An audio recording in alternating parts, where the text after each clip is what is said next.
नमस्कार, मी श्वेता अंकले. तरुण भारतच्या न्यूज बुलेटिनमध्ये आपल्या सर्वांचे स्वागत. आता पाहूया ठळक घडामोडी. जिल्हा प्रशासनाच्या वतीने जिल्हा क्रीडांगण येथे स्वातंत्र्य दिन साजरा करण्यात आला. यावेळी पालकमंत्री सतीश जारकिहोळी यांच्या हस्ते ध्वजारोहण करण्यात आले. त्यानंतर शानदार संचलनाद्वारे मानवंदना देण्यात आली. यावेळी महापौर सविता कांबळे, खासदार जगदीश शेट्टर, आमदार आसिफ सेठ, जिल्हाधिकारी मोहम्मद रोशन, जिल्हा पंचायत मुख्य कार्यकारी अधिकारी राहुल शिंदे, पोलीस आयुक्त याडा मार्टिन, पोलीस उपायुक्त डीसीपी रोहन जगदीश, जिल्हा पोलीस अधीक्षक डॉ भीमाशंकर गुळेद, त्याचबरोबर विविध विभागाचे अधिकारी उपस्थित होते. जिल्हा पालकमंत्री सतीश जारकिहोळी यांनी खुल्या वाहनातून निरीक्षण केले. पोलीस, अग्निशमन, एनसीसी विविध पथके यावेळी सहभागी झाले होते. त्यानंतर सतीश जारकिहोळी यांनी मानवंदना स्वीकारली. बेळगावच्या मराठा लाईट इन्फंट्री रेजिमेंटल सेंटरतर्फे 78वा स्वातंत्र्य दिन थाटामाटात साजरा करण्यात आला.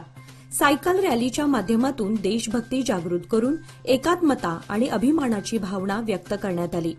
यावेळी आयोजित कार्यक्रमात ब्रिगेडियर जयदीप मुखर्जी यांच्या हस्ते ध्वजारोहण करण्यात आले. तसेच देशासाठी बलिदान दिलेल्या शहीद जवानांचे स्मरण करून अभिवादन करण्यात आले. यावेळी मराठा लाईट इन्फंट्रीचे विविध अधिकारी, जवान सहभागी झाले होते. तरुण भारतच्या हिंडलगा येथील कॉर्पोरेट कार्यालयामध्ये स्वातंत्र्य दिन उत्साहात साजरा करण्यात आला. नवनियुक्त संपादक विजय पाटील यांच्या हस्ते ध्वजारोहण करण्यात आले. याप्रसंगी तरुण भारतच्या सुरक्षा विभागाने शिस्तबद्ध असे पथसंचलन करण्यात आले. यानंतर झालेल्या छोटेखानी कार्यक्रमामध्ये तरुण भारतचे ज्येष्ठ उपसंपादक अजित दाते यांच्या हस्ते संपादक विजय पाटील यांचा सत्कार करण्यात आला.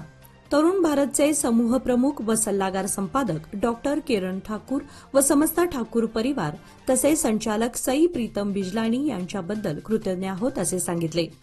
याप्रसंगी मुख्य व्यवस्थापक गिरीधर शंकर तसेच तरुण भारतच्या विविध विभागातील सदस्य उपस्थित होते.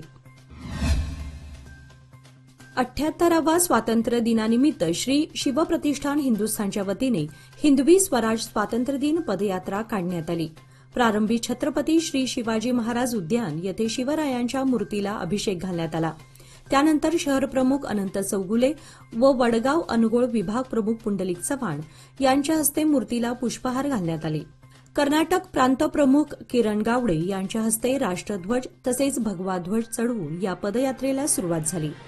छत्रपती शिवाजी महाराज उद्यान ते धर्मवीर संभाजी महाराज चौक असा या पदयात्रेचा मार्ग होता.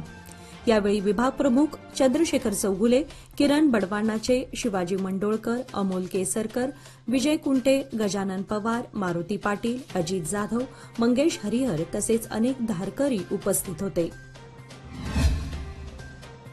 श्रावण म्हणजे व्रतवैकल्यांचा महिना.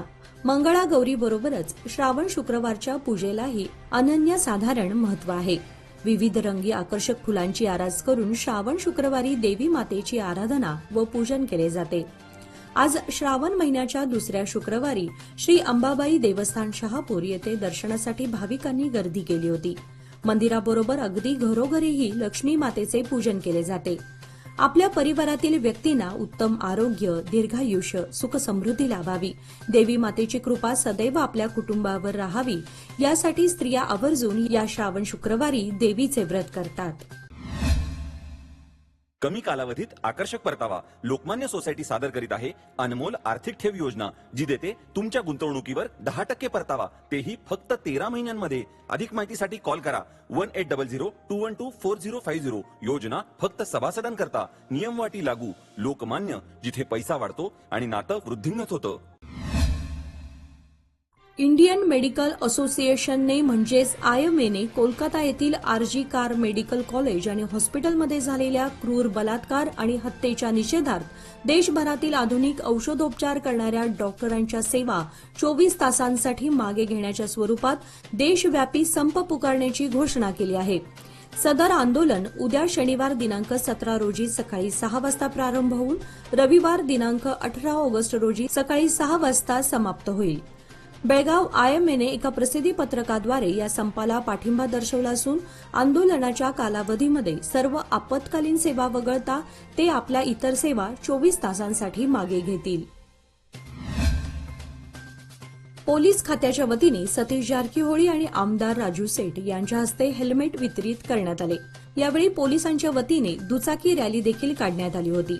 त्या रॅलीमध्ये सतीश जारकीहोळी हे दुचाकीवर स्वार झाले होते। त्यांच्यासोबत जिल्हा पोलीस अधीक्षक भीमाशंकर गुळेद यांच्या दुचाकीवर पालकमंत्री बसले होते। यावेळी बुडाध्यक्ष लक्ष्मणराव चिंगळे, जिल्हाधिकारी मोहम्मद रोशन, पोलीस आयुक्त याडा मार्टिन, पोलीस उपायुक्त रोहन जगदीश, आमदार आसिफ सेठ आदी उपस्थित होते। 14 ऑगस्ट रोजी एका कार्यक्रमानिमित्त बेळगावात आलेले शिवसेना उद्धव बाळासाहेब ठाकरे पक्षाचे प्रवक्ते नितीन बानुगडे पाटील यांची भेट घेऊन त्यांना सीमाप्रश्नी निवेदन देऊन हा प्रश्न गांभीर्याने घ्या अशी समितीने मागणी केली। आम्ही सीमावासीय गेली 70 वर्षे भाषिक पारतंत्र्यात आहोत हे आपणास माहीत आहेच। आपणही या मराठी माणसावर होणाऱ्या अत्याचाराचा अनुभव घेतलेला आहेच। येथील मराठी भाषिकांवर वारंवार अन्याय होत असून याला वाचा फुटावी व हा प्रश्न लवकर सुटावा म्हणून आम्ही 9 ऑगस्ट 2021 क्रांतीदिनी सीमावासियांतर्फे माननीय पंतप्रधान नरेंद्र मोदी यांनी हस्तक्षेप करून हा प्रश्न सोडवावा म्हणून लाखो पत्रे पाठवली। हा प्रश्न गांभीर्याने घ्यावा यासाठी केंद्र सरकार व महाराष्ट्र सरकारकडे मागणी करण्यात आली आहे। अशी मागणी खानापूर युवा समितीचे अध्यक्ष धनंजय पाटील, रोहन लंगरकांडे, शिवाजी मेंढसे यांनी केली आहे। शिवबसवनगर बेळगाव येथील श्री ज्योतिबा देवालय येथे येत्या रविवार दिनांक 18 ऑगस्ट रोजी सकाळी 11 वाजता डवरी गीतांचा कार्यक्रम तर संध्याकाळी 5 वाजता भजनाचा कार्यक्रम आयोजित करण्यात आला आहे। श्री ज्योतिबा देवालय शिवबसवनगर येथे येत्या रविवारी सकाळी 1 संभा येथील तानाजी शंकर डवरी, संतोष बाबूराव डवरी व आदिनाथ तानाजी डवरी यांचा डवरी गीतांचा कार्यक्रम होणार आहे। त्याचप्रमाणे सायंकाळी 5 वाजता भाग्यनगर येथील श्री सद्गुरू महिला भजनी मंडळाचा भजनाचा कार्यक्रम देखील संपन्न होईल। तरी सर्व भक्तांनी या कार्यक्रमाचा लाभ घ्यावा असे आवाहन श्री ज्योतिबा मंदिराचे अध्यक्ष अॅडव्होकेट अमर येळ्ळूरकर यांनी केलं आहे। क्रांतीवीर संगोळी रायण्णा यांचा जन्मदिन 15 ऑगस्ट रोजी असल्यानं त्यानिमित्त नंदगड येथील संगोळी रायण्णा यांच्या समाधीस्थळी विशेष पूजेचे आयोजन केले जाते। या दिवशी राज्याच्या विविध भागातून अनेक लोक समाधीस्थळी भेट देतात। यावर्षी दिवसभरात जवळपास 5000 भाविकांनी भेट दिल्याचा अंदाज व्यक्त करण्यात येत आहे। लोकांच्या गर्दीमुळे जत्रेचे स्वरूप निर्माण झाले होते। समाधीस्थळी दर्शनासाठी गर्दी होऊ नये म्हणून बॅरिकेड्स लावून लोकांना रांगेमध्ये सोडण्यात आले। यावेळी पोलिसांचा चोख बंदोबस्त ठेवण्यात आला होता। सोबत अल्पोपहाराची व्यवस्था देखील करण्यात आली होती। उज्ज्वल भविष्याच्या गुंतवणुकीची सुरुवात लोकमान्य सोसायटी सादर करीत आहे मान्सून ठेव योजना, जी देते तुमच्या गुंतवणुकीवर 10.25% परतावा, तेही फक्त 500 दिवसांमध्ये। अधिक माहितीसाठी कॉल करा 1800-212-4050। योजना फक्त सभासदांकरता, नियमवाटी लागू। लोकमान्य, जिथे पैसा वाढतो आणि नातं वृद्धिंगत होतं। देशात फाळणीमुळे उद्भवलेल्या विदारक परिस्थितीची आठवण करून देण्यासाठी बुधवारी बेळगाव विमानतळावर कार्यक्रमाचे आयोजन करण्यात आले होते। यावेळी फाळणी दरम्यान आलेले अनुभव कथन करण्यासाठी माजी सैनिक उपस्थित होते। निवृत्त कॅप्टन विलास जंगली, निवृत्त कॅप्टन नागाप्पा हंपीहोळी यांच्या उपस्थितीत हा कार्यक्रम पार पडला।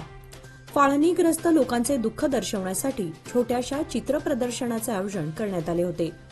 फाळणी दरम्यान मृत पावलेल्या देशवासियांना मूक मोर्चा काढून श्रद्धांजली वाहण्यात आली।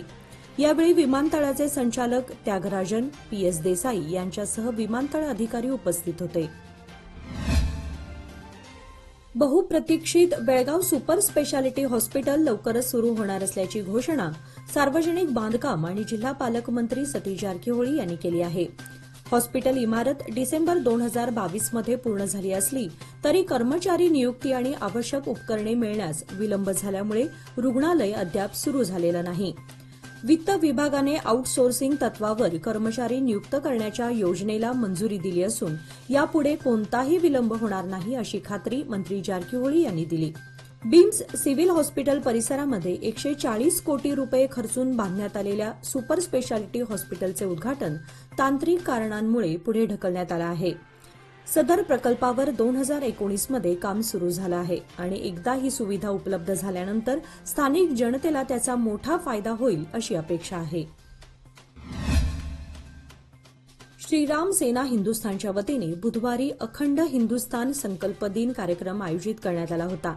या कार्यक्रमामध्ये छत्रपती शिवाजी महाराज यांचे व्यक्तिमत्व उलगडून देताना प्राध्यापक नितीन बानुगडे पाटील यांनी इतिहासाचे दाखले दिले. छत्रपती शिवाजी महाराज हे दूरदृष्टी असणारे राजे होते. इंग्रज, डच, पोर्तुगीज हे समुद्री मार्गे देशामध्ये आले. त्यामुळे आपल्या स्वराज्याच्या दर्यावर आपलं नियंत्रण असावं म्हणून त्यांनी आपले आरमार उभं केलं. सम्राट चंद्रगुप्तानंतर स्वतःचे आरमान उभे करणारा देशातील एकमेव राजा म्हणून छत्रपतींचा गौरव होतो, असे उद्गार शिवव्याख्याते प्राध्यापक नितीन बानुगडे पाटील यांनी काढले. व्यासपीठावर अॅडव्होकेट श्यामसुंदर पत्तार, निपाणी येथील विरुपाक्षलिंग समाधी मठाचे परमपूज्य प्राणलिंग स्वामीजी, श्रीरामसेना हिंदुस्थानचे अध्यक्ष रमाकांत कोंडुस्कर, शिवसेनेचे कोल्हापूर जिल्हा प्रमुख प्राध्यापक सुनील शिंत्रे, रणजित चव्हाण पाटील आदी उपस्थित होते. याचबरोबर आजचे बातमीपत्र इथे संपले. अधिक माहिती आणि ताज्या घडामोडींसाठी पाहत रहा तरुण भारत न्यूज चॅनल. तसेच आमच्या चॅनलला लाईक, शेअर आणि सबस्क्राईब करायला विसरू नका. आणि विश्वासार्ह बातम्यांसाठी दररोज वाचा दैनिक तरुण भारत. धन्यवाद.